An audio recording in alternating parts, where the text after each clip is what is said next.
Hello everyone and welcome back to Prestige Reef. It is day 21 of my 30-day series. Yesterday I showed you the new fish, which is the candy bass. You can see it's just starting to peek his head out of the hole there, and it wasn't eating particularly well. It is an incredibly shy fish, and because of how expensive it is, I have gone out and bought live food, just copepods and brine shrimp. I couldn't get a hold of mysis today, just to see if I can generate that serious feeding response. It's actually been in the shop for a month. Every time I saw it, it was eating, so it's just not happy with the move.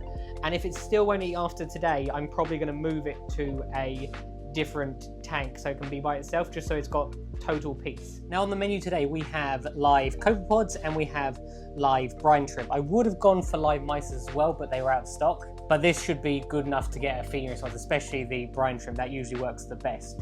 So the process is exactly the same as it was before, where you grab a packet, you cut the top of the packet, and then you put it through the net just to get rid of all the dirty water. You don't want this dirty brown water polluting your tank. So it is interesting because while I have been doing this series, I'm actually learning quite a lot about you guys. But when I showed this the first time, people didn't realize that they needed to do that. And I know this because that was one of the most common comments that people put on that video. Right, you can now see her properly and you can see that she is far less shy about coming out today. It's amazing the different response you get when you offer fish live food. If you give them something they can chase, you're far more likely to get a serious feeding response from them. Now I haven't actually seen her take anything yet. Now you can also see I got a far better feeding response from the Copperband this time as well. It's really, really finicky, this Copperband. It prefers live food, but it will eat frozen food. But it usually likes to leave the frozen food for a period of time before it goes and takes a bite. And that in a main display tank is 100% a problem. Because by the time it's decided that it's hungry and wants to take a bite, all the other fish will have already eaten the food. I wouldn't say that brine shrimp have had the greatest feeding response, so I've just added copepods to the water. They're too small for you to even see, if I'm honest. But it'll be interesting to see if she just starts biting areas of the water where she can see the copepods and I can't. Oh, no. See, she's thinking about it, and it might actually be because I'm here filming. Because as I said, I have seen her eat multiple times, but when I'm here, she's far more skittish. Grab a piece of brine shrimp, but when it grabbed the brine shrimp, what I noticed was the whitetail started chasing it, and they went straight back into its hole. So I have a feeling that the whitetail is making it nervous, which is stopping it from eating like it was in the shop. Now I'm gonna have to move that whitetail cold tank because feeding at the moment is about to become really, really important. And the reason for that is because I'm starting to treat this tank with copper. Now currently the copper in this tank is actually pretty low. It's only 0.9 because I've been slowly but surely increasing it to acclimate the fish to that level. However, today I'm going to increase it to probably 1.5. And the reason for that is because 1.5 is supposedly the lower end of the therapeutic level. That I know there are a few shops that run it at that level. I know Humblefish says that 2 is the therapeutic level, and he is an absolute god when it comes to fish quarantine. If you haven't heard of Humblefish before and you're thinking about quarantining fish, literally Google Humblefish and quarantine, and he has a website and it is so helpful. Now 2.2 probably is where I'm going to get this tank up to. After what happened to the Flame Angel, that's the highest level I'm comfortable with, and I'm only going to be doing it for 14 days. And I will test absolutely every single day to make sure the copper level is exactly right. But these fish have been here for ages now. Some of them have been here a month and there's been no signs of serious disease. The copper is more of a precaution than an absolute eradication, and I feel like 2.2 is more than enough for me. Right, so I've removed the whitetail cold tank now and put it down here with the angelfish, and so far they seem to be getting along.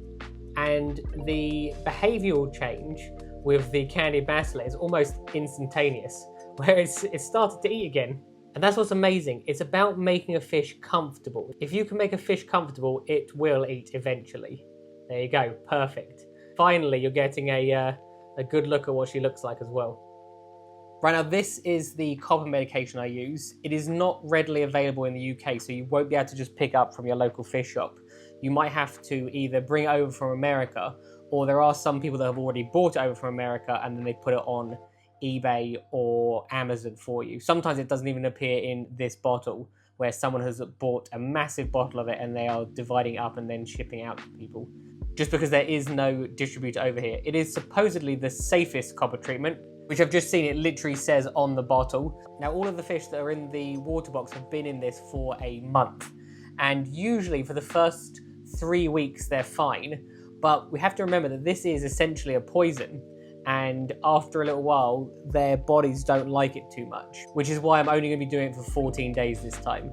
I already know that the system doesn't have Brucnella or Velvet in, which are the main two really bad ones. But there comes a time when using these chemicals where you have to decide if sometimes you're doing more harm than good, which is why 14 days is what I'm comfortable with. Now, this is not even remotely a guide with regards to how to use copper in a quarantine tank. However, just very quickly, there are 2 things that you need to know. Firstly, you need to aerate the water because copper removes some of the oxygen out of the water. So it's really important to put that back in.